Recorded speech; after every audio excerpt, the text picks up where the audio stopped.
If you manage social media clients and constantly feel overwhelmed by content ideas, approvals, posting schedules, and analytics, this is going to make your life so much easier. In today's video, I'm going to show you exactly how to organize social media clients on Trello in a clean, simple, and scalable way. This system works whether you manage one client or 20, and once it's set up, it keeps everything structured and professional. Make sure to watch until the end because this workflow can completely transform how you manage content. And if you find this helpful, don't forget to like this video and subscribe to the channel for more social media and productivity tutorials. Now, let's get started. The first and most important rule is this: create one Trello board per client. Do not mix multiple clients on the same board. Keeping one board per client ensures that content, approvals, links, and analytics stay separate. It looks more professional, it reduces confusion, and it makes scaling much easier as you grow. Once you create a board for a client, the next step is to set up your lists. These lists represent your content workflow.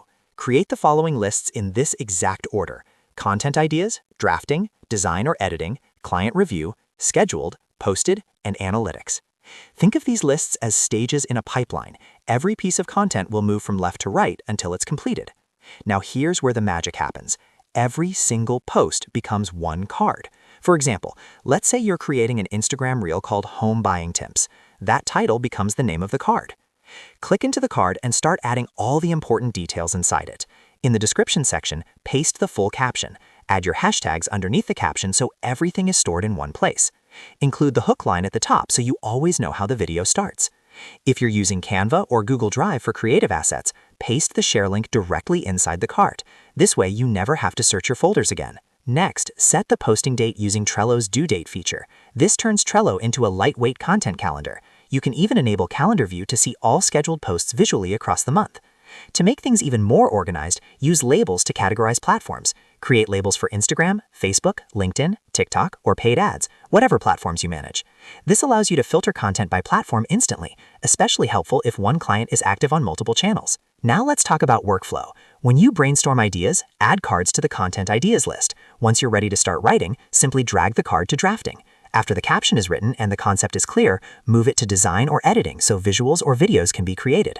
When the content is ready for approval, drag it to client review. This gives you and your client a clear view of what's pending approval. Once they approve it, move the card to scheduled. That tells you it's locked in and ready to publish. After the post goes live, drag it to posted. This keeps your workflow clean and shows completed work. At the end of the month, go to the analytics list and create cards for performance tracking. You can either move posted cards into analytics or create new summary cards. Add metrics like reach, engagement, saves, clicks, or conversions directly inside each card. Over time, this becomes a powerful performance database for that client. And that's it. One board per client, one card per post. Move cards through the workflow from idea to analytics. It's visual, it's easy to manage, and it scales beautifully as you grow your agency or freelance business. Once you start using this system, you'll stop feeling scattered and start feeling in control of your content pipeline. If this tutorial helped you, make sure to like the video and subscribe for more practical guides just like this. I'll see you in the next one.